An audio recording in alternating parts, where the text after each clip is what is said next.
2011 की जनगणना के अनुसार उत्तर प्रदेश की कुल आबादी में जनजातियों की हिस्सेदारी सिर्फ 0.6% है। 0.6%, बिल्कुल। और सबसे ज्यादा जनजातीय आबादी सोनभद्र जिले में है, जबकि सबसे कम वो है बागपत में। हाँ, उत्तर प्रदेश की सबसे पुरानी जनजातियों में थारू और बुक्सा का नाम आता है।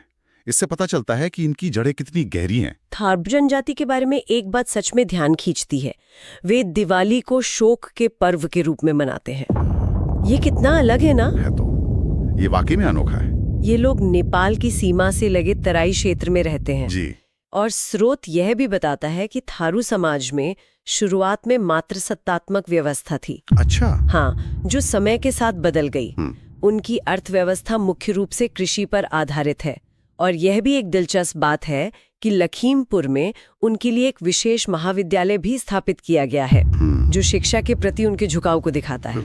अब बिजनौर में रहने वाली बुक्सा जनजाति की बात करते हैं। स्रोत कहता है कि वे खुद को राजपूत घराने से जोड़ते हैं। हाँ। और उनके समाज में ब्राह्मण, क्षत्रिय जैसे मतलब सामाजिक स्तर भी पाए जाते हैं। और यहीं पर सबसे दिलचस्प बात है कि उनके यहाँ विवाह एक अनुबंध या कह लें कि कॉन्ट्रैक्ट की तरह होता है। कॉन्ट्रैक्ट? जी।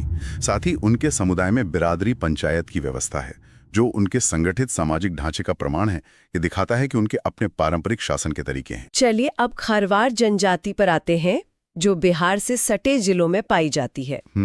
वे खुद को सूर्यवंशी बताते हैं और कत्थे के व्यापार से जुड़े रहे हैं।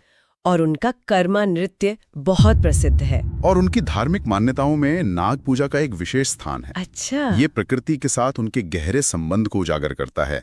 इसी तरह ललितपुर की सहरिया जनजाति है, जो अपना संबंध रामायण की शबरी से जोड़ती है। अरे वाह। उनका पारंपरिक व्यवसाय शहद इकट्ठा करना और लकड़ी काटना है, जो उनकी आत्मनिर्भरता को दिखाता है। और सोनभद्र की बैगा जनजाति भी है। वे बेवर खेती करती हैं, जिसे हम झूम खेती भी कहते हैं। सही। वे जड़ी बूटियों से इलाज करते हैं और बांस की चटाइयां बनाते हैं। उनका जीवन पूरी तरह से जंगल पर ही निर्भर है, चाहे वो शिकार हो, मछली पकड़ना हो या औषधीय फल हर्रा इकट्ठा करना। ये प्रकृति के साथ एक सहजीवी संबंध का मतलब एक बेहतरीन उदाहरण है। वीडियो को लाइक करें, इन स्रोतों चैनल से को सब्सक्राइब ये साफ है कि उत्तर प्रदेश की जनजातीय संस्कृति कितनी विविध और समृद्ध है। बिल्कुल। थारू लोगों की दिवाली की परंपरा से लेकर बुक्सा समाज के अनुबंध विवाह तक और सहरिया जनजाति की पौराणिक जड़ों तक, हर समुदाय की अपनी एक अलग कहानी